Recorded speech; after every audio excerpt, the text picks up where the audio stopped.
बहुत समय पहले एक छोटे से गांव में भोला नाम का एक गरीब ब्राह्मण रहता था। वो धन से भले ही गरीब था, लेकिन ज्ञान और भक्ति से बहुत समृद्ध था। उसे शास्त्रों का गहरा ज्ञान था। गांव का कोई भी व्यक्ति समस्या लेकर आता तो भोला शांत मन से उसे उचित मार्गदर्शन देता। लेकिन उसकी पत्नी सुधा को ये सब समझ नहीं आता था। एक दिन सुधा ने कहा, आप दिन रात लोगों को उपाय बताते रहते हैं, लेकिन हमारे घर की हालत देखी है। क्या आपके ज्ञान से हमारा दुख दूर नहीं हो सकता? भोला मुस्कुराया और बोला, सुधा, अमीरी गरीबी तो ईश्वर की लीला है, लेकिन विश्वास रखो, भगवान ने आज तक हमें भूखा नहीं सुलाया। पर कब तक? अगर लोगों ने आपसे आना बंद कर दिया तो? भोला शांत रहा। उसका विश्वास अडिग था। एक दिन गांव का एक धनी सेठ भोला के पास आया। वो दुखी था। सेठ बोला, पंडित जी, मेरे पास धन दौलत सब कुछ है, लेकिन संतान नहीं है। बताइए, ऐसा क्यों? भोला ने ध्यान लगाकर कहा, ये आपके पूर्व जन्म के कर्मों का फल है। एक समय आपने एक माँ पक्षी को मार दिया था। उसके बच्चे भूख से मर गए। उसी कर्म का परिणाम आज आपको भोगना पड़ रहा है। सेठ घबरा गया। कोई उपाय बताइए, मैं आपको बहुत धन दूंगा।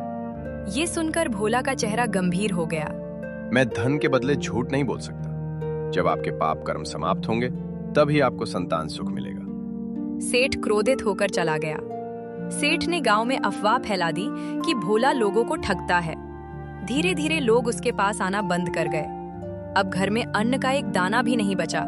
सुधा दुखी होकर बोली, अगर हम जीवित ही नहीं रहेंगे तो पूजा कैसे करेंगे? दिन बीतते गए। भूख से दोनों अशक्त हो गए। एक दिन दोनों जमीन पर लेटे थे। भोला ने धीमी आवाज में कहा, शायद प्रभु से मिलने का समय आ गया है। अंतिम क्षणों में उनका नाम लो। दोनों ने आंखें बंद की और पूरी श्रद्धा से भगवान विष्णु का स्मरण करने लगे। अचानक घर प्रकाश से भर गया।